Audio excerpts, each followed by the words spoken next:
मन्त्री जगदीश खरेल र बब्लु गुप्ता नै रासपा प्रवेश गर्ने तयारीमा। जेएनजी आन्दोलनपछि प्रधानमन्त्री सुशीला कार्की नेतृत्व सरकारका मन्त्री बब्लु गुप्ता र जगदीश खरेल राष्ट्रिय स्वतन्त्र पार्टीमा प्रवेश गर्ने चर्चा सुरु भएको छ।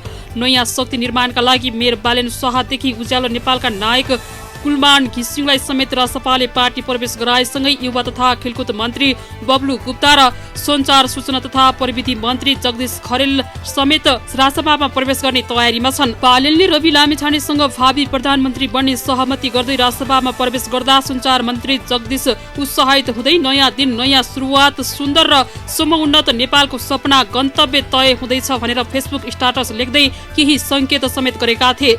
कुलमान घिसिङ उपसभापति बन्ने गरी एकता गर्ने क्रममा रविसँग सहमति पत्रमा हस्ताक्षर गर्दा खेलकुद मन्त्री बब्लु त सहभागी नै भएका थिए। बालेन कुलमान र रविसँग खिचेको आफ्नो तस्बिर राख्दै बालेनको गीतको लाइनमा नेपाल हाँसेको हेर्न चाहन्छु भनेर क्याप्सन समेत लेखेका थिए। रासपा प्रवेश गर्दै आफ्नो निर्वाचन क्षेत्रबाट सांसदको उम्मेद्वार बन्ने बब्लु र जगदीशले योजना बनाइरहेको खुलेको छ। सांसदको टिकट पक्का भए उनीहरू मन्त्री पदबाट राजीनामा दिने तयारीमा समेत रहेका छन्।